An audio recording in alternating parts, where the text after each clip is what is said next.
a cada segundo, pero en estos 12 minutos les vamos a decir todo lo que usted necesita saber para entrar a la semana. El TEMEC comienza ya en unos días. México está en la violencia y en Colombia una niña indígena de 13 años fue violada por el ejército. De eso es lo que vamos a estar hablando hoy con Jaime Gutiérrez. Jaime, bienvenido. ¿Qué tal, Stephanie? Gran martes. Carlos, un abrazo. Y Carlos Sandoval. Hola, ¿qué tal, Stephanie? Estimado Jaime, qué gusto, y todo nuestro público, qué gusto saludarlos. Oigan, pues eso es lo que estamos viviendo en estos días y creo que lo principal es ver el contexto en el que México va a entrar en el TEMEC. Mucho se dice que esta crisis detonada por la pandemia, más allá de una crisis económica, ha sido una crisis en la cadena de suministros y que muchos países se van a replantear dónde van a tener sus fábricas para que les surtan, que se va a plantear que entre más cerca estén del consumidor final, mejor, y creo que eso puede beneficiar mucho a México en el caso con Estados Unidos, pero creo que también la inestabilidad de nuestra economía y la violencia no nos van a ayudar mucho a que esto pase. Carlos, ¿cuál sería tu lectura de este tema?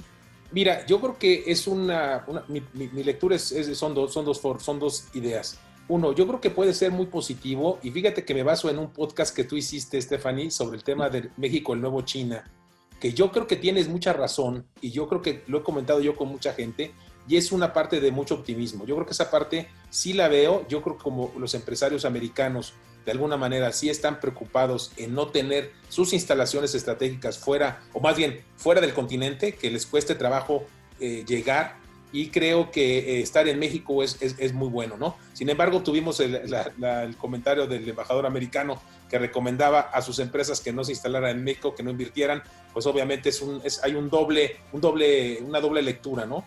Por ahí yo lo veo, Estefan. Sobre todo cuando se habla que nuestra economía, se supone que la recuperación va a ser como una B, pero más se habla de que esta es una L, Jaime, y esto es algo que tú has comentado mucho con las perspectivas de crecimiento económico. Fíjate que lamentablemente sí, Stephanie, esta semana pasada, la que terminó, el Fondo Monetario Internacional mandó un pronóstico para el mundo y para México. México va a decaer 10.5% de su economía, cosa que es muy preocupante. Ahora, por el tema de la pandemia, todos van a caer.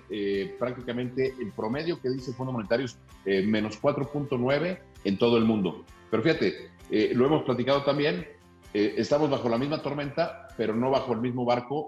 Algunos ya incluso ni siquiera en barco, estamos en el mar como país, por lo preocupante que está. China, por ejemplo, va a crecer este año 1% y para el próximo año se estima que va a crecer casi el 9%. O sea, entonces, imagínate, su caída no toca fondo y sin embargo salen.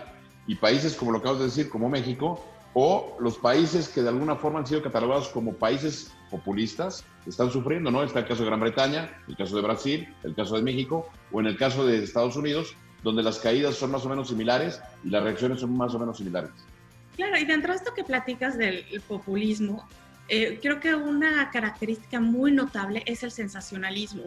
Hay una característica ahí que siento que se está repitiendo. Siempre se mezclan desde la que llegó Trump a la administración de Estados Unidos, siempre se mezclan dos temas: comercio y migración. Vemos que otra vez, igual que en las rondas del TEMEC, viene el tema de migración, inicia el TEMEC, nuestro presidente podría estar de visita en estos días, pero la caravana migrante ya está llegando a nuestro país y se calcula que son 75,000 centroamericanos, de los cuales un 30% podría estar infectado de coronavirus. Estamos hablando de un promedio de 22,500 personas y creo que esto complicaría muchísimo el clima en el que entraríamos a ese tratado. Carlos, no sé cuál sea tu lectura de este tema. Oye, pues mira, creo que el número que dice 75,000 y lo que nos dice la prensa es un número realmente alarmante. Yo estoy casi seguro que este tema el gobierno de México lo va a tener que hacer como un muro. Vamos a actuar como el famoso muro de Trump y se va a hacer un muro. Yo creo que no los vamos a dejar entrar. O sea, yo creo que no los vamos a dejar entrar no porque no queramos, sino porque las instrucciones de Estados Unidos hacia México son de que no se permita que pase. Entonces es un tema de derechos humanos muy fuerte. Yo creo que va a ser un tema muy problemático y obviamente en la visita con el presidente Trump, pues ahí se va a platicar, pero la instrucción de Estados Unidos es muy clara. México es el muro y no va a pasar, yo creo, Stephanie. Pero creo que es un tema delicado porque hay mucha corrupción en las fronteras. Y ya lo hemos visto con las caravanas pasadas, que se instala la Guardia Nacional, que al parecer es el muro de Trump que terminamos pagando, pero siguen pasando los inmigrantes y no sabemos ni quiénes son, ni en qué estado de salud está. Y eso es terrible porque sí, bien dices, Carlos, es un tema de derechos humanos, pero si no son visibles, ¿cómo se les puede ayudar? Y yo creo que en esto nos deberíamos de centrar un poco. Jaime ya lo hemos invitado y creo que esto podría tener repercusiones a nivel internacional, problemas tanto con Guatemala, porque se supone que vienen de allá, y con Estados Unidos. Pues mira, yo te diría, Stephanie, primero, ¿qué grupos dentro de Centroamérica están alentando este tipo de caravanas? Porque también organizarlas pues implica recursos, implica logística, implica una estrategia, juntar a toda esta gente y ponerla. Estaba leyendo que ya están en Guatemala y que en teoría mañana avanzan hacia México. Entonces mañana, pasado mañana, veremos en las noticias qué va a pasar. Lo que tú dices, la cuestión de la corrupción. Bueno, la Guardia Nacional está tratando de contener ahí esta situación. Pero yo creo que hoy lo más preocupante, y lo acabas de decir, es al parecer 30% de la marcha trae un problema de salud, por lo cual también pues, tienes que tomar las medidas para que no te genere un problema mayor en el país. Entonces, ya no nada más es un tema de derechos humanos, es un tema de salud pública, es un tema que tiene que ver con toda la economía. Y luego, si lo sumas a que en teoría los próximos días habrá una reunión del presidente Trump con el presidente López Obrador, pues esto también tendrá que ser un tema, ¿no? Claro, y sobre todo el papel que tienen las Fuerzas Armadas. Y es un tema que ha incendiado el continente. Vemos que las Fuerzas Armadas están para proteger, pero que a veces se le pasan la mano. Ya hemos visto el caso del abuso policial con Estados Unidos. En México también se han hecho a la luz pública casos. Y vemos que en el caso de Colombia, acaba de pasar el lunes pasado algo que está convulsionando al mundo. Una niña indígena de 13 años fue violada por 7 miembros del ejército y el ejército ha jugado un papel fundamental para mantener la estabilidad de Colombia. Se da en un contexto donde el presidente Duque había perdido mucho capital político, bajó su índice de población y aparte estaba en marcha la reforma que da acceso a la cadena perpetua en Colombia. Carlos, ¿qué podrías decir sobre esta situación y cómo podría impactar el panorama de Colombia? Pues mira, yo creo que el abuso de las autoridades se está haciendo muy notorio, Stephanie, y lo estamos viendo desde el tema de George Floyd en Estados Unidos. Pues yo creo que mucho es porque, aunque antes se daban, pero pues no eran conocidas.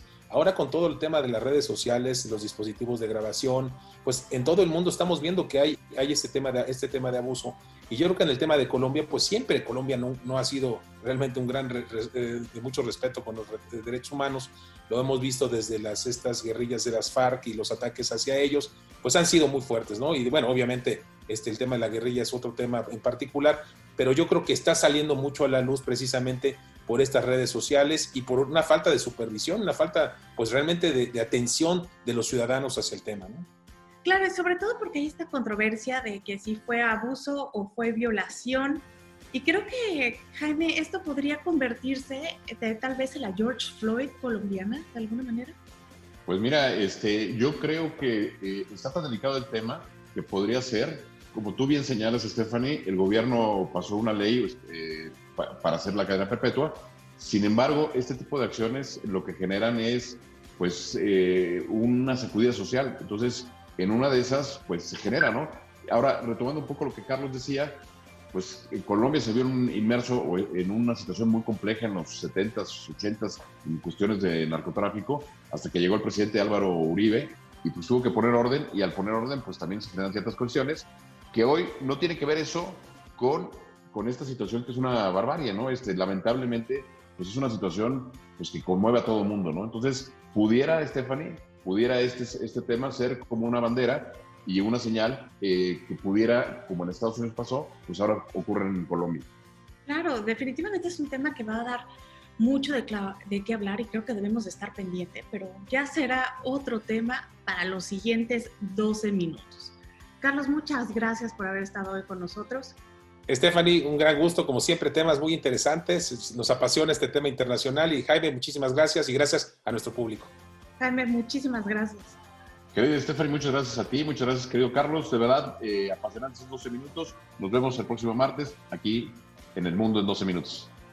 Los esperamos próximo martes, 9 p.m. aquí, en Telered Digital.